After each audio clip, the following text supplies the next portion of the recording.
देश में जब चुनावी माहौल बनता है तो आचार संहिता लगती है, जो नेताओं पर कई तरह की पाबंदियां भी लगा देती है। कोई सांसद या मंत्री किसी भी तरह से सरकारी व्यवस्थाओं का लाभ नहीं ले सकता है, क्योंकि चुनावी माहौल में वो एक प्रत्याशी होता है और कुछ भी नहीं। लेकिन सोचिए कि जब देश में पहली बार चुनाव हो रहे थे और सबसे बड़े नेता जवाहरलाल नेहरू थे, तब क्या उन्होंने सरकारी प्लेन का प्रयोग चुनाव के प्रचार में किया था? नेहरू ने आखिर अपना पहला चुनाव लड़ा कैसे था? कैसे एक अकेले नेहरू अपनी पार्टी के लिए सबसे बड़े स्टार प्रचारक बन गए थे?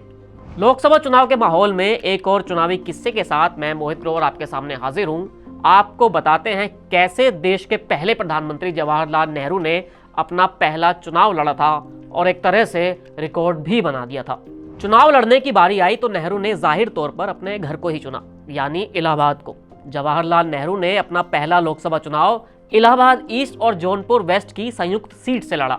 ये सीट बाद में फूलपुर लोकसभा सीट बन गई थी।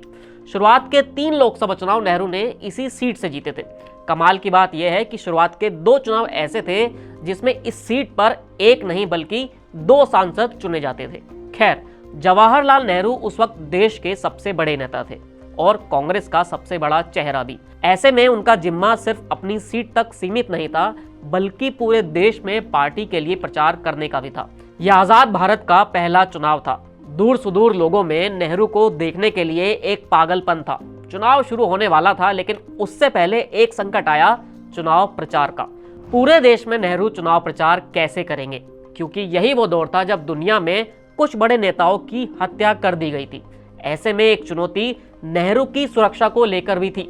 वैसे तो प्रधानमंत्री को भारतीय वायुसेना का हेलीकॉप्टर मिलता था, लेकिन नेहरू नहीं चाहते थे कि वो चुनाव प्रचार में इसका इस्तेमाल करें, क्योंकि कई तरह के सवाल खड़े होते।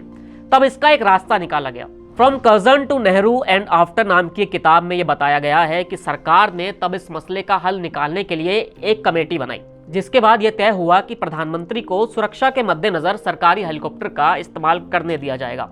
इसमें यह भी तय हुआ कि नेहरू अपना किराया खुद देंगे। उनके साथ जो सुरक्षाकर्मी रहेंगे उसका खर्च सरकार वहन करेगी, क्योंकि वो प्रधानमंत्री की सुरक्षा में लगे हैं। साथ ही अगर कोई कांग्रेस का नेता उस विमान में सफर करता है तब उसको अपना किराया खुद देना होगा। इस तरह नेहरू के चुनाव प्रचार का मसला हल हो गया। नेहरू ने अपना चुनाव प्रचार 1 अक्टूबर से शुरू कर दिया था। 25 अक्टूबर को पहला वोट पड़ा था। दावा किया जाता है कि 8-9 महीने के वक्त में ही नेहरू ने तब 40,000 किलोमीटर तक का सफर कर लिया था। इसमें हवाई जहाज, गाड़ी, रेल और नाव तक के जरिए नेहरू चुनाव प्रचार कर रहे थे। आखिर में आपको जवाहरलाल नेहरू के चुनावी इतिहास के बारे में बताते हैं। 1952 यानी पहले चुनाव में जवाहरलाल नेहरू को करीब 39% वोट मिले थे।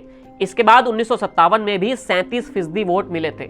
लेकिन यह खास इसलिए भी रहा क्योंकि इन दोनों चुनावों में एक सीट से एक नहीं बल्कि 2 सांसद चुने जाते थे। ऐसे में कांग्रेस की ओर से यहां पर जवाहरलाल नेहरू जीते और उनके अलावा मसूरियाद्दीन पासी भी इस सीट से कांग्रेस के सांसद चुने गए थे। 1962 का चुनाव जब हुआ तब तक ये सीट फूलपुर लोकसभा सीट हो गई थी और अब एक सीट पर एक ही सांसद चुना जाता था। नेहरू को इस बार 60% से ज्यादा वोट मिले, लेकिन यहां भी उनकी टेंशन खत्म नहीं हो रही थी, क्योंकि इस बार उनके खिलाफ राम मनोहर लोहिया मैदान में थे। लोहिया की रैलियों में दमदार भीड़ आती थी।